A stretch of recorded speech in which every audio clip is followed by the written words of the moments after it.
Welcome to the Love Your Story podcast. Today we're talking about practical happiness. And I want to start with a story. There's a Native American story that tells about how God gathered his animal advisors together to help him decide where to hide the secret to a happy life from humans. He first asked the eagle, "Where shall I put it?" The eagle answered, "I shall hide it at the top of the highest mountain. Man will never find it there." God considered this, but he decided against it. "One day man will go there," he said. Next, he asked the clam, "Where shall I put it, little clam?" "I will hide it at the bottom of the deepest ocean," the clam said. This seemed like a better idea, but the Lord hesitated. "Man will go there someday also." Then the wise old owl stepped forward. "Though I regretfully cannot take it there myself," he intoned, "perhaps you ought to hide the secret on the moon." After considering this, God finally came to the same conclusions as before. "No," he said, "there too man shall go." After some period of reflection, the humble opossum came forward. "Perhaps," he said, so softly that he could barely be heard, "the secret should be hidden in the heart of man." There was an odd silence among the animals. Finally, the Lord spoke. "Yes, cunning opossum, that will be the last place man will look." This story reminds us of something that we already know, but are often reluctant to embrace, that our happiness is inside us. The challenge is knowing how to find it. This story is shared from the introduction of the book, Practical Happiness by Pamela Gail Johnson, who is here today with me on the show. So stay tuned because we are going to be talking about personal happiness, the individual nature of it all, and what makes you happy. Stories are our lives in language. Welcome to the Love Your Story podcast. I'm Lori Lee, and I'm excited for our future together of telling stories, evaluating our own stories, and lifting ourselves and others to greater places because of our control over our stories. This podcast is about empowerment and giving you, the listener, ideas to work with in making your stories work for you. Story power serves you best when you know how to use it.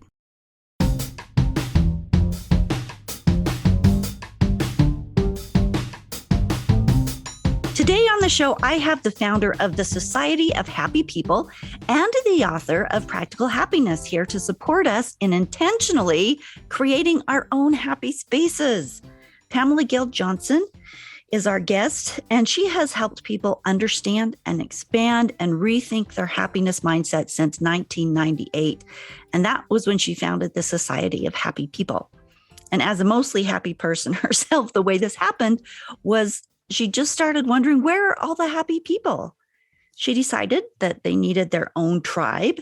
And she would ask people, "Are you one of the tribe or would you like to be?" And today we're going to talk about this. Of course, we want to be a part of that tribe. Who doesn't want to be a part of the happiness people tribe, right? That just sounds wonderful. She's also started 3 happiness holidays, and her new book, Practical Happiness: 4 Principles to Improve Your Life, is out and on the stands. So welcome, Pamela. Hi, thank you so much for having me on. Oh, we're excited. Let's teach us about happy. We always start with your story. So tell us where you come from a little bit, who you are, and how you became a happiness builder. Well, I'm originally from West Texas. I'm originally from Abilene, Texas. So I grew up there, went to college there. And if you're thinking of the map of Texas, there's the Amarillo, which is at the top skinny part of Texas. Abilene is on that long highway out to El Paso at the tip of Texas. It's kind of in the middle of there. So I grew up in, I think we had about 100,000 people, but we were like a regional trade zone, small community, and you can drive for hours and not see much of anything. So I grew up there. Eventually, I made my way out of college, where I was working for Junior Achievement, teaching kids about business, working in the nonprofit world, into West Palm Beach, Florida. And so from my job at Junior Achievement, I then transferred into working in the self-help field. And that's probably, it was at the height of the self-help personal development movement, like Oprah, Jerry Springer, Dr. Laura. Right. So it's like everything from radio to seminars to infomercials was really very focused on personal development or self-help. And so during that window, when I'm working in that industry, I did really start asking, where are all the happy people? Because there was a lot of conversation about what made us unhappy. I was even teaching personal empowerment workshops at the time. So that's what really led me sort of down this path about happiness. It's not that in the society nor myself is ever like, oh, pretend you're not happy. Happiness is a choice some days unhappiness or stress and chaos and fear and annoyances, they just happen and they'll zap away some of our happiness. So sometimes that's also part of our reality, but it's rarely do any of those experiences put us in a day in which there's zero happiness. Might not be quite the same type of happiness, but it's rarely zero happiness. So that sort of, sent me on this, our original tagline was, are you happier than you admit you are? So this original quest of let's try to make sure we're interjecting happiness in our conversation. And so how did that lead you to writing books and starting a tribe? What was the impetus? What did you want out of it? Well, it really kind of started when I was doing the empowerment workshops and people wanted me to do a newsletter. And at the time, you actually had to write your newsletter and it would go get typeset and then you send it to a printer. And then you'd have to actually mail it in snail mail. There was not this wonderful world of the internet. So it was a very cumbersome task. And I was like, I'm not sure I'm really up for that.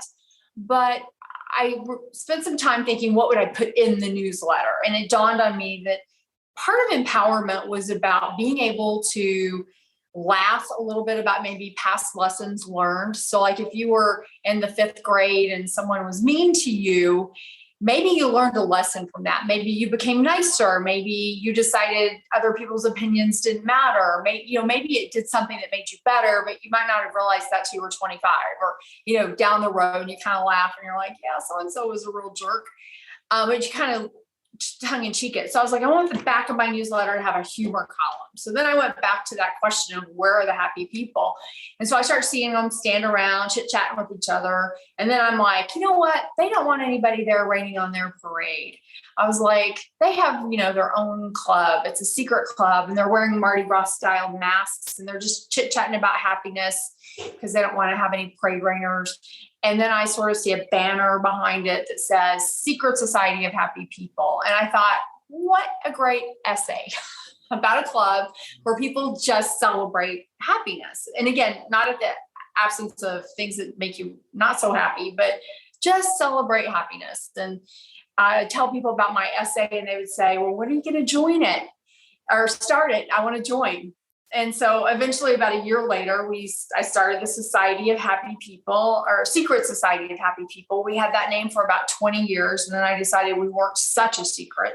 So that's when we dropped the secret part and just became Society of Happy People. But so we've kind of always just, had this tribe. I laugh. A lot of people get very annoyed with their social media feeds and about how negative they say they're always negative. And I sort of laugh because mine's mostly positive, unless somebody's going through a big, somebody passed away or something like that, or they're having surgery. I mean, sort of personal events. My feed's pretty positive, and I think it's because I've got this tribe around me that by and large is mostly, mostly happy.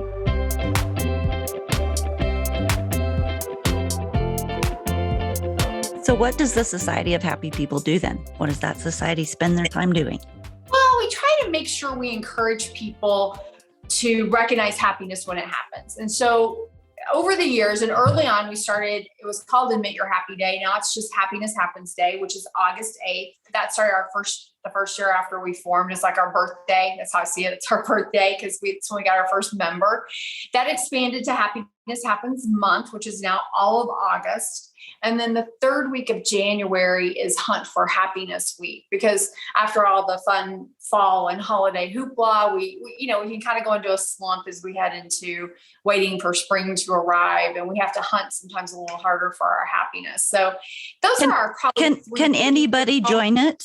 Yeah. I mean, for the most part, if you join one of our social media sites, we try to avoid people judging other people's happiness. So, unless somebody's doing something sort of inappropriate in that particular vein, we're pretty much happy when you're happy. So what I hear you saying is that what you focus on expands. We know that is just kind of a universal truth. And what you're doing is focusing on happiness and encouraging people to notice the positive, good things that happen in their lives so that that's expanding. Yeah. So you notice more of it. And we do this with gratitude, but I think the society has 31 types of happiness. So we do it with gratitude. We talk about, once you start noticing and being grateful for 5 things a day, it's easier to make that 6, 7, 8, 9, and 10. I say that sometimes you can even expand that. And because you're going to have some days, I consider myself blessed. Blessed is a type of happiness on my worst days, but some days they're just really worst. And so your gratitude could be low, but you could still find something amusing. You could still have a moment of being content. Like even in these days in which chaos reigns or something, you can still have these other little moments, even if you're not necessarily finding the gratitude that you would want to find. There's always a little magic in our days, isn't there? With rare exception, I can't speak if I was talking to somebody earlier, like if I was in Ukraine right now and one of the cities is just getting bombed, I can't totally speak to that, but I would probably I suspect there would still be something that would make me grin, probably when I found clean water, or, it might be something really big, but I would be like, oh, I feel so grateful. And I'm relieved and some other types of happiness. Those I define happiness as anything really that makes you feel good. And so sometimes that's very relative. If you are exhausted and you go take a power nap, and you wake up feeling better and feeling good, that's happiness. Sure. Well, and I have found that in speaking with people who have even been, lived in international places where there have been horrible wars and they've been stuck and they've been a hostage and that type of thing, there's still always magic going on, whether it's the kindness of someone to them or whether it's, getting the bad guys, passing them by, or, whether it's just an appreciation, in that moment of realizing how grateful they were for what used to be and how much more they will continue. There's always these little pieces of magic that if you focus on those instead of on the misery, you're going to be much more resilient and being able to cope. And I think those are little things that, the reflection of the sun off a puddle in the middle of the road. Like if you can look at that and find the magic, then those happiness things start expanding, right? No, exactly. Because also the more you start noticing things like that, Mother Nature is a gift. It's just Mother Nature is amazing, whether it's birds or whether it's even seeing snowflakes or rain or the rainbow. It's Mother Nature in and of itself. I always say if you're needing to have a good moment, just go take a short walk, even if it's just going and standing on the dirt and the ground and just connecting with that. You're going to feel a little bit better in most cases. Yeah, there's power in that for sure. Connection with the earth. I want to say since 98, you have been on USA Today and Good Morning America, CNN, Fox News, People, Newsweek, NBC, ABC, CBS. What do you find as you are doing some of these big outreaches with people across the nation? What do you find the number one question is? I don't know that there's always a number one question. I think people often, I think the nut and bolts of it is we sometimes put the word happy in this big umbrella, and when it's really this array of a bunch of different feelings. It's like I said, so it's feelings when we feel good.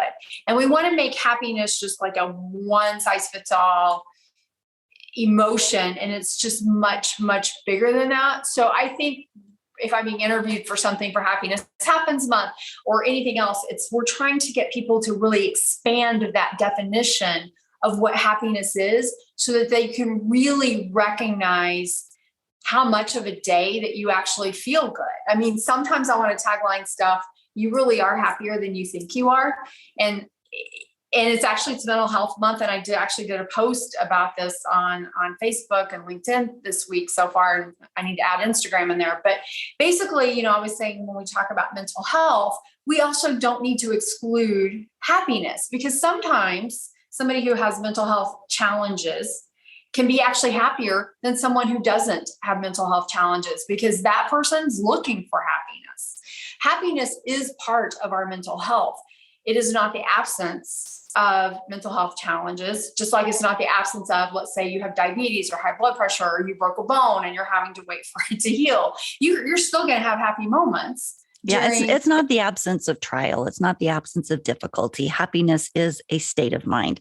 And one of the things that you really put across is that happiness is personal. So we can also say happiness is subjective, right? And you have 4 principles that you talk about in your book.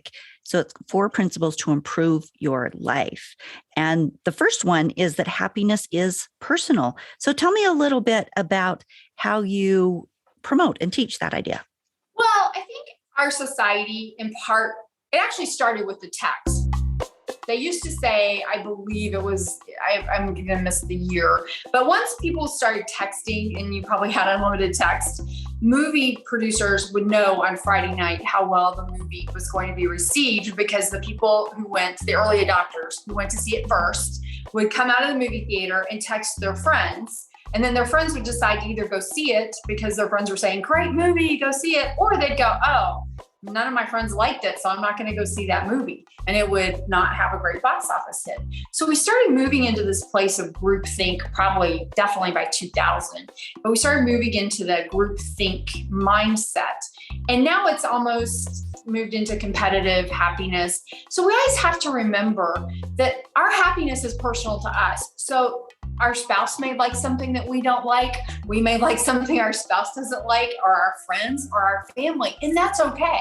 Now, that doesn't mean that if your spouse wants to go see the ballet and that's not your thing, you're like, well, that's not really my happy spot, but it's important to them. It doesn't mean you don't go do something that makes somebody else happy, because there's other types of happiness connected with that. Love being one of them, giving being one of them. Just sharing in that moment, that human connection.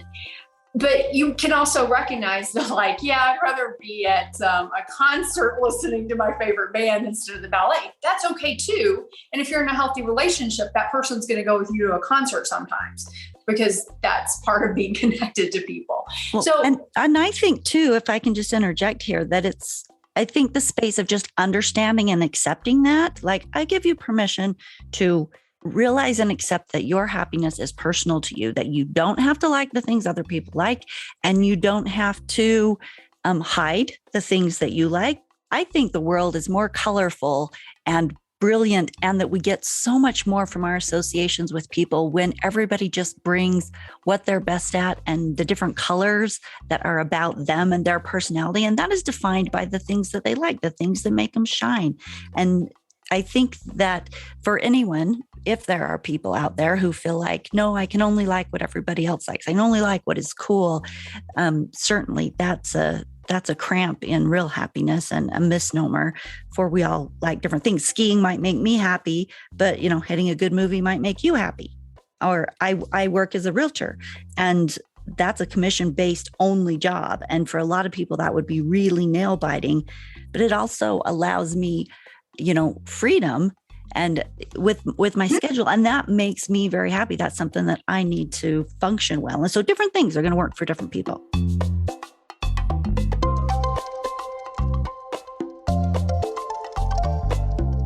And also, as we move into principle 3, we'll play on this, but that can also change.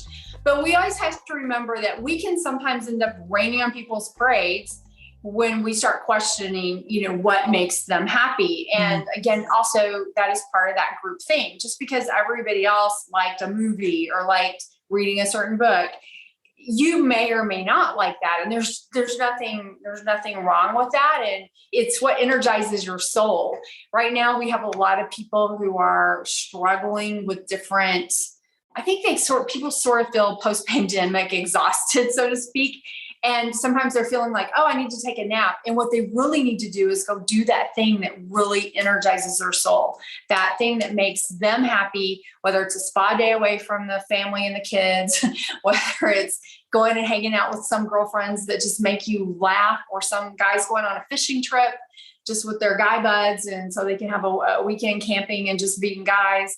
Whatever it is that recharges you is your, happiness is personal. And sometimes, like I said, I think we've, in our groupthink society and in our competitive happiness society, we sort of forget to embrace that principle.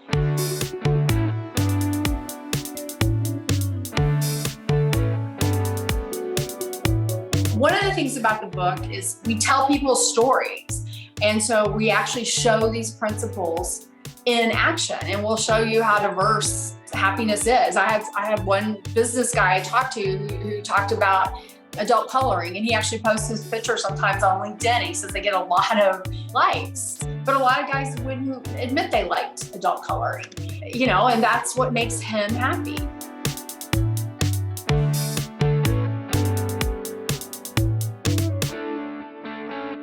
So make time for the things that personally charge you up, that fill your soul, and embrace whatever your happy is. I love that. Number 2 is understanding what a happiness zinger is, I guess. Is that what you call them? Happiness zingers or zappers? Yeah, we say happiness zappers are manageable. And so one of the things, like happiness, we have 31 types of happiness. We created 5 types of happiness zappers, because they're a little bit different. Everything that makes us, that zaps our happiness, it takes them away. It's not all equal. So the first one I have is actually what I consider unhappiness, and it's usually connected to loss and grief. So it's a person or pet, that's the biggest. But there can also be, if your health changes. Do you actually like skiing? Did I get that right? Yeah.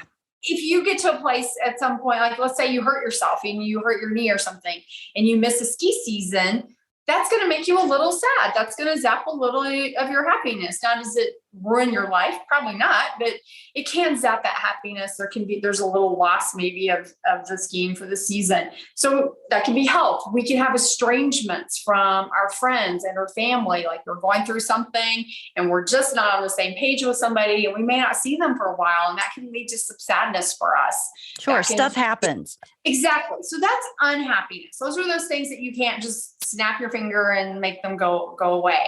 But then we go into things like stress. I think there's good stress, but there's also, I don't know anybody that doesn't experience some kind of stress.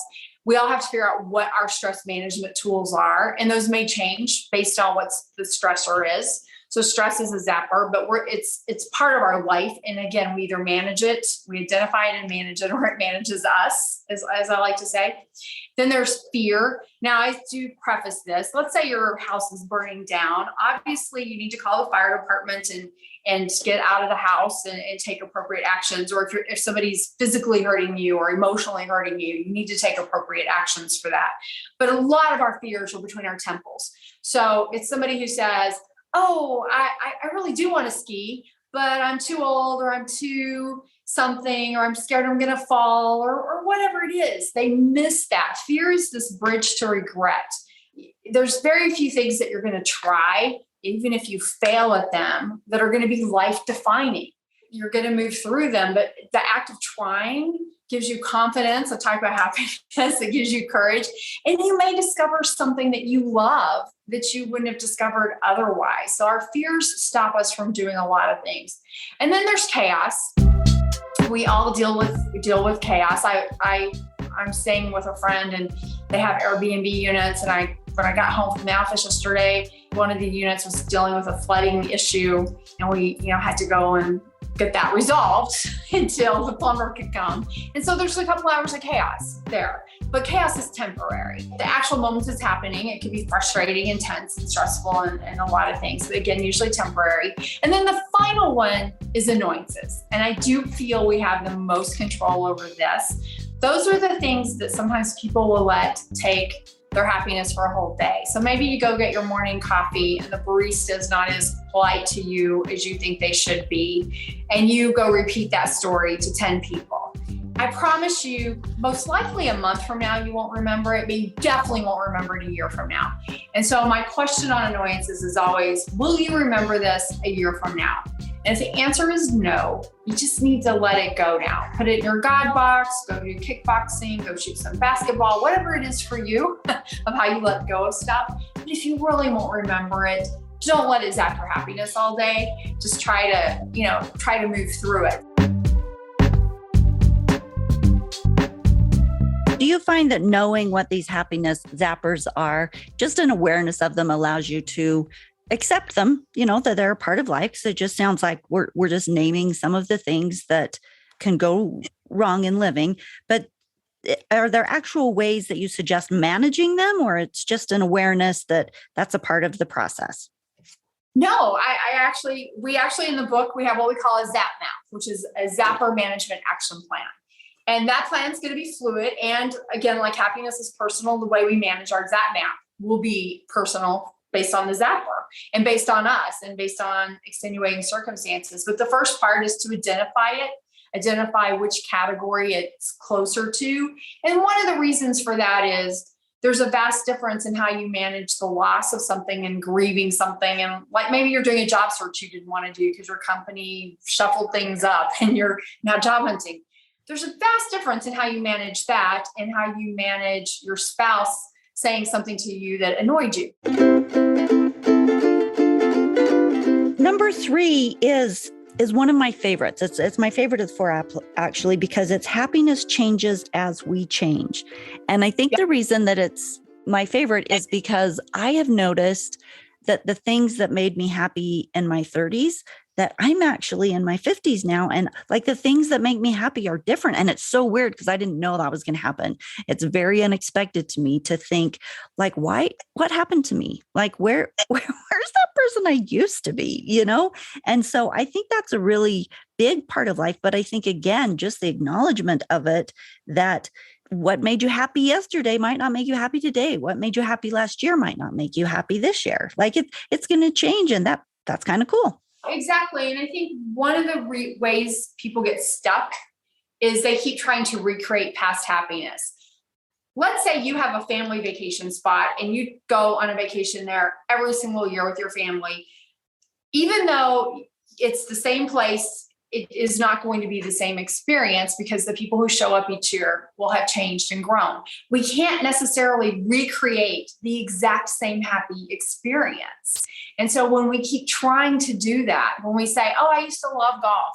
Well, maybe you did love golf when you were 25, but maybe you reach a place that you're like, hey, I don't want to be even riding in a golf cart when the temperature is 110 outside. That's just hot. I would rather be indoor swimming, or I would rather be reading a book.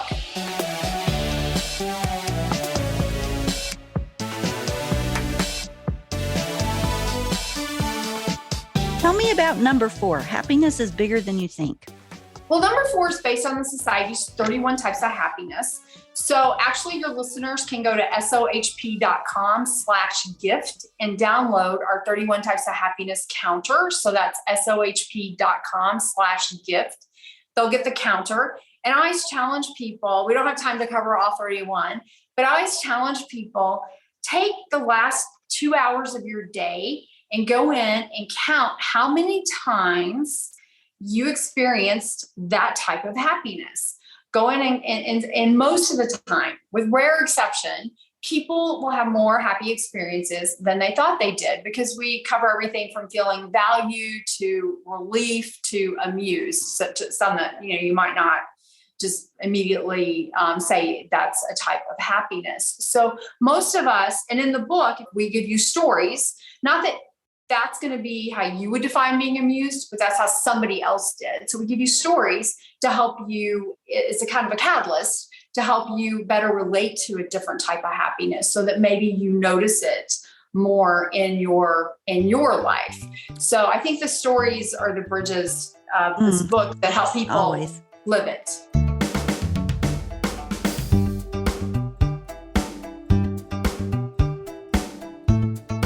Why do you think people are often so unhappy? And what is your top piece of advice for mental well-being? Well, I think while you have to acknowledge happiness, it's equally important to acknowledge when things aren't right. So I think the reason people are unhappy is we either get stuck way too much in one bucket or the other bucket. So we either try to pretend the happiness zappers aren't happening, or we get so engulfed by them and consumed by happiness zappers that we just forget that anything good is also happening. And so what we're trying to do is find that balance. I mean, and hopefully your scale tips a little bit more, that you have a little more happiness than happiness zappers, but you may have a day you have more happiness zappers than happiness. But again, you're just ultimately trying to find that balance. And I think that's what most people struggle with. And so the top piece of advice for mental well-being then is to pay attention to all of the different types of happiness. Notice how much it is there and try to balance the happiness zappers with all the good stuff. Is that what I'm hearing? Well, yeah, I think my top piece of advice is you need to manage your happiness zappers and know they're manageable. Look at them that way. Don't view them as you're a victim to them. View them as, I can manage this and I'm going to create a plan to do it. But, own it, because when you don't own it, it becomes a magnet. You attract more of it. And realize that happiness is bigger than you think. And there's probably more of it in your life than you're acknowledging if you're not actively doing it. But they both coexist.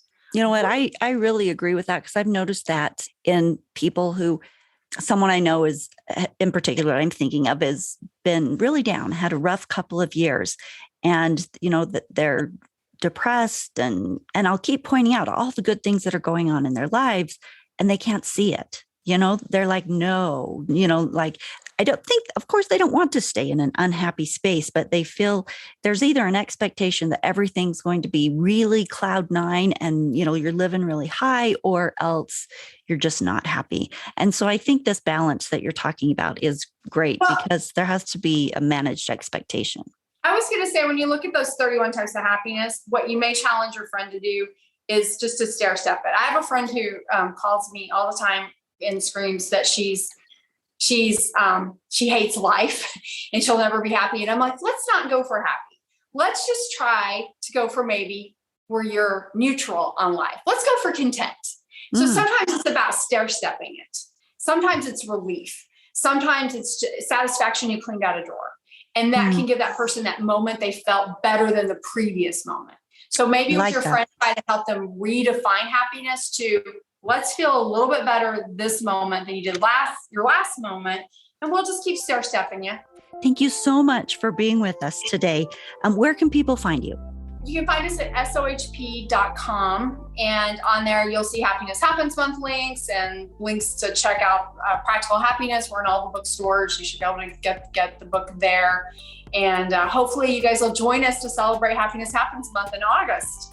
Absolutely. And all her contact information will be in the show notes at loveyourstorypodcast.com. Thanks, Pamela. Thank you for having me on.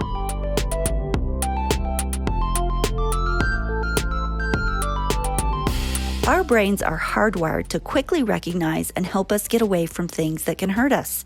This goes back to our caveman days when we had to protect ourselves from gigantic, hairy, scary creatures and such.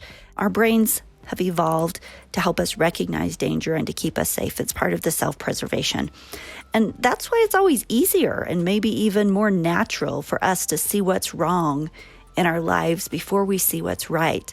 But in this discussion today, I think one of my main takeaways is that things going right can be in a lot of different sizes. You can have things go right in really small ways and in really big ways. And if you can notice and recognize all of those, your happiness quotient is going to go up because you're noticing and focusing on, like we're talking about, what you focus on expands all the pieces of magic that are out there for you. Having a positive outlook oftentimes requires a conscious effort until it becomes a habit or our go-to mindset, overcoming that negative predisposition of focusing on what might hurt us. I hope that makes sense. So practice this mindset. Look for what is going right. Your challenge for this week is just this, to look for what is going right in your life right now. Like we talked about, all different sizes, all different shapes. Take a look at, and if you are a long ways from happy, take those steps that we're talking about. Start with contentment. You don't have to shoot to happy right now. Take 5 minutes sometimes this week and write a list of all the things that make you smile. Just things that are very specific and particular to you, the stuff that makes you happy. Then I want you to put this list someplace where you can see it regularly. Make sure that you are including those happy things in your days, the stuff that makes you happy. Maybe this is a sticky note on your mirror type of exercise. Stuff that makes you happy, and then find places to put those things into your day. Maybe it's talking to my best friend makes me happy. So you find an extra 5 minutes to do that. Check in with her. Or maybe it's, reading a story to my child is a really peaceful, happy time for me. So I'm going to make sure that happens today. Look for the good, acknowledge the good, celebrate the good, enjoy the good, heck, roll around in all the good, and find those happy spaces, because what you focus on will expand. I know I say it all the time, but you know what? Write that on your mirror and then look at what you're focusing on. Please share this podcast with all the people in your life that could use a happy thought this morning. It's easy to hit share on your podcast app and just text them a copy super fast, lets them know you're thinking about them. It creates good in the world. So do a little good by sharing the good.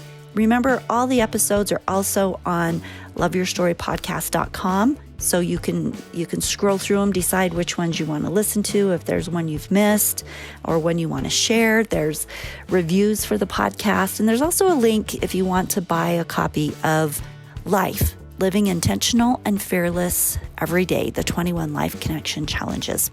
I will see you in 2 weeks for our next episode of the Love Your Story podcast. Create your best life story on purpose.